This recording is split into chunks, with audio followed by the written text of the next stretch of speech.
mesdames et messieurs. Tout d'abord, je vais démarrer par dire que cette revue va être intéressante à plus d'un titre. Outre la revue du stylo, je vais faire une revue vraiment dans les détails pour vous montrer la différence entre un très bon stylo pour son prix et un stylo qui pourrait coûter 2, 3, 4 fois plus cher. Aujourd'hui, nous allons faire la revue d'un stylo PLP Handmade Pen. Ce sont des stylos faits à la main. PLP est une compagnie créée par un père et son fils en Inde.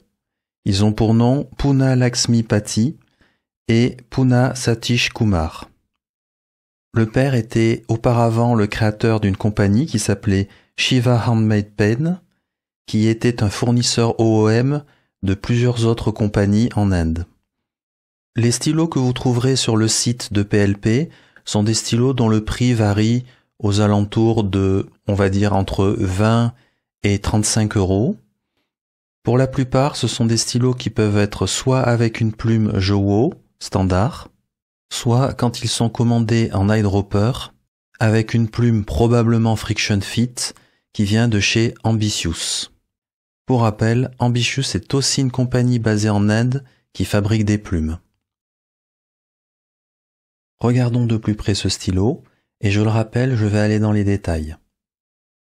Tout d'abord, il a une belle apparence, un bel acrylique, il y a une dizaine d'acryliques différentes en choix, et je pense que ça c'est fait en ébonite, nous verrons un petit peu plus tard, lorsqu'on pourra voir le matériau brut à l'intérieur du capuchon. L'aspect est très joli, pas de souci de ce côté-là.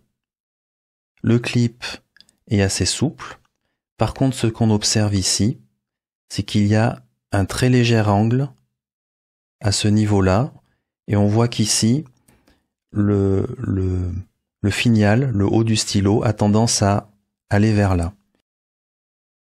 Je vais ouvrir. L'échancrure n'est pas assez importante. Je vois que l'échancrure n'est pas assez profonde à cet endroit-là. J'ai l'habitude en fait de voir la taille des échancrures qu'il est nécessaire d'avoir et ici elle est clairement pas assez profonde. Voilà, c'est fait. Donc j'ai sorti une petite lime, tout bêtement. Il a fallu aussi améliorer l'échancrure en largeur parce que l'échancrure n'était pas assez large. Donc c'est fait, il n'y a maintenant plus aucun souci. Ça va parfaitement rentrer. Voilà, c'est impeccable, pile poil. Donc désormais, c'est très simple, il suffit juste de tout remettre. Et maintenant, il n'y a même plus besoin de forcer. Ça rentre tranquillement, il n'y a plus d'angle, il n'y a plus rien. Tout est impeccable. Nous reprenons donc où nous en étions. Le clip fonctionne très bien. On passe aux deux anneaux qui sont là. Alors, au niveau du doigt, je sens quelque chose. Et je vais tout de suite vous le dire parce que je peux le voir en visuel sans loupe, sans rien du tout. Je vais vous montrer ça de plus près. Je ne sais pas si ça va se voir, mais ici c'est mal ébavuré. C'est-à-dire que l'anneau de métal, qui est à l'endroit ici, on voit qu'il a mal été ébavuré et on voit des petites dents de métal un petit peu en haut. Donc j'arrive à le voir en visuel. Ce n'est pas facile à voir, mais on le voit quand même. Je vais essayer de vous montrer ça avec une loupe en plus. Mais je ne sais pas bien si ça va se voir.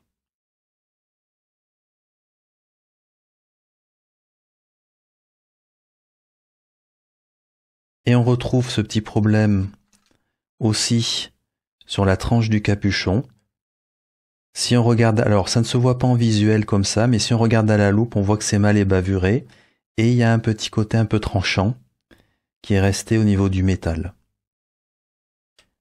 Ça, par contre, on ne peut pas le corriger comme ça. Et ensuite, l'anneau est trop petit. On voit qu'il bouge à ce niveau-là, au bas. Alors ça paraît un petit détail comme ça, mais quand on touche le stylo, comme ceci, on va pouvoir entendre un tout petit bruit de l'anneau qui vient un petit peu claquer sur le haut, comme ceci. Donc non seulement l'anneau est trop fin, mais il a été mal ébavuré au niveau du métal, en particulier sur sa partie haute. Nous regardons maintenant le nombre de tours pour ouvrir.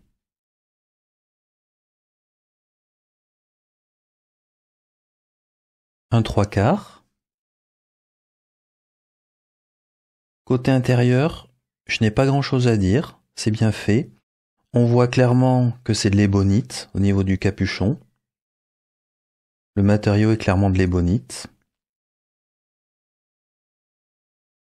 Sinon, pour le reste, c'est très correctement fait. Nous passons maintenant au corps du stylo. Nous avons une plume Jowo, ce qui est une très bonne chose si on tient compte du prix. Le grip est aussi en ébonite et cela se voit à cet endroit-là. Encore une fois, c'est une très bonne chose. On va retirer la plume pour voir si tout se passe bien. Rien à dire.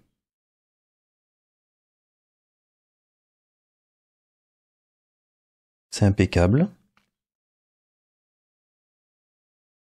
Du côté du convertisseur, c'est un convertisseur Schmitt. Sans surprise, c'est très bien aussi. Aucun problème de ce côté-là. Ça rentre bien, pas de souci. Du côté vissage des vissages, c'est très bien fait aussi. Il y a pas mal de tours d'ailleurs.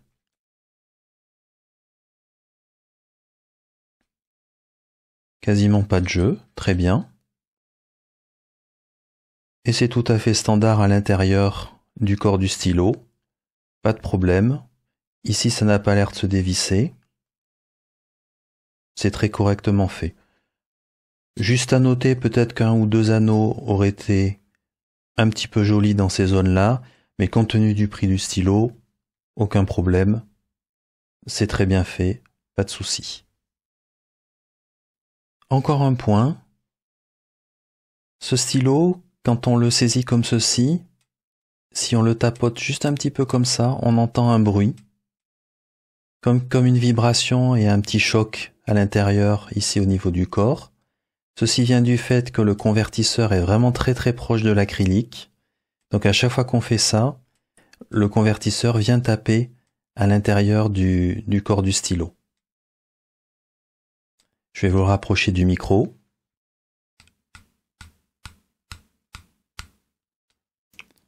Voilà, je pense que vous l'avez entendu clairement. Et maintenant, juste pour montrer la différence et pourquoi est-ce qu'un de ces stylos coûte beaucoup moins cher que l'autre.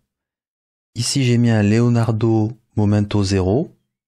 Et si on compare, ici nous avions les problèmes des anneaux à cet endroit-là. Ici, les anneaux ne tournent pas, sont parfaitement intégrés à l'acrylique. Il n'y a aucun problème de ce côté-là. Le clip, il n'y a pas de découpe du haut du capuchon, il est fixé par l'intérieur et il fonctionne parfaitement bien. Il n'y a donc aucun souci de rectitude du capuchon ou autre. Donc ça, c'était les deux principaux problèmes du PLP. Ensuite, les deux anneaux dont je parlais, qui auraient pu être mis ici et ici pour rendre le stylo un petit peu plus joli, sont bien présents sur le Leonardo Momento Zero. Deux très beaux anneaux à cet endroit-là. Au niveau du toucher de l'acrylique, on voit clairement une différence de qualité entre les deux stylos. Dernier point que je n'ai pas mentionné, la plume. Et là, nous avons affaire à deux plumes Jowo. Donc en réalité, ce sont les deux mêmes plumes. Personnellement, je n'ai pas toujours été, on va dire, épaté par les plumes Jowo de chez Leonardo. J'ai eu quelquefois des problèmes avec ces plumes-là. La différence qu'il y aura simplement entre ces deux plumes, c'est que l'une des plumes est gravée avec le logo de Leonardo. On peut voir ici, alors qu'ici nous avons une plume complètement vierge d'inscription. Donc là, c'est une affaire de goût. Mais voilà, c'est un petit plus, un petit coût supplémentaire que la plume Jowo soit gravée. Je vais le dire et je le redirai par la suite, est-ce que ça fait du PLP un mauvais stylo? Certainement pas. Je trouve même que c'est un très bon stylo pour son prix. Mais simplement, ici on voit bien la différence qu'il y a et ce que le prix rajouté met en plus dans la balance pour la qualité du stylo. Nous passons au poids. Le poids total, 25 grammes. Le poids du capuchon, 9,76, donc 10 grammes. Et nous finissons au niveau du corps du stylo avec 15 grammes. Un poids donc tout à fait raisonnable. La dimension du stylo, un Leonardo Momento Zero ici, le Lamy Safari et le PLP au milieu. Ils sont tous les trois approximativement de même dimension, le PLP un tout petit peu plus grand.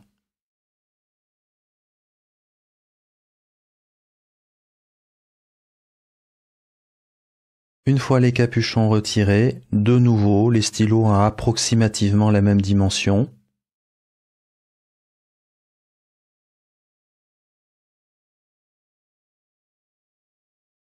Une fois le capuchon posté à l'arrière, nous voyons que le PLP est plus grand que les deux autres stylos, mais globalement ça a peu d'importance parce qu'une fois posté, ça conviendra tout à fait bien aux grandes mains.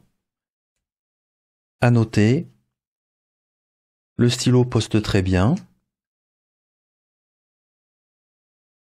Il n'y a aucun problème de ce côté-là. Alors ça lui met un tout petit peu de poids vers l'arrière, mais globalement comme le stylo n'est pas lourd, ce n'est pas très grave, il n'y a pas de mauvais ressenti au niveau de la main. Il n'y a donc pas de problème de ce côté-là. Donc c'est un stylo qui conviendra à toutes les tailles de main. Au niveau du grip, c'est tout à fait standard avec une zone ici pour stopper les doigts. Je dirais que c'est un grip de taille moyenne. Je vais tout de suite passer à la conclusion. En effet, côté écriture, il n'y a pas grand-chose à mentionner. Le stylo est très confortable. La plume écrit très bien. C'est une plume Jowo tout à fait standard, en F. Elle est humide. Elle est assez douce, avec un petit peu de feedback. Pour moi, nous avons affaire à un très bon stylo et qui vaut même probablement un petit peu plus que son prix. En effet, il vaut environ 35 €, sachant déjà qu'une plume Jowo avec un convertisseur Schmitt, ça vaut une vingtaine d'euros. Pour ce prix-là, outre la plume Jowo, on a un acrylique qui est assez joli dans un choix d'une dizaine d'acryliques, 2 anneaux, de l'ébonite, on en a clairement pour son argent. Alors oui, il y a quelques petits défauts. J'ai mentionné par exemple les anneaux, l'insertion du clip au niveau du finial et le petit bruit du convertisseur quand on secoue le stylo.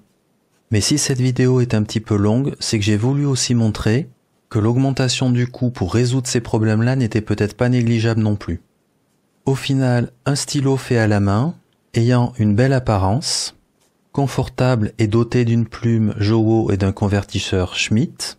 Tout ceci à un prix vraiment très intéressant.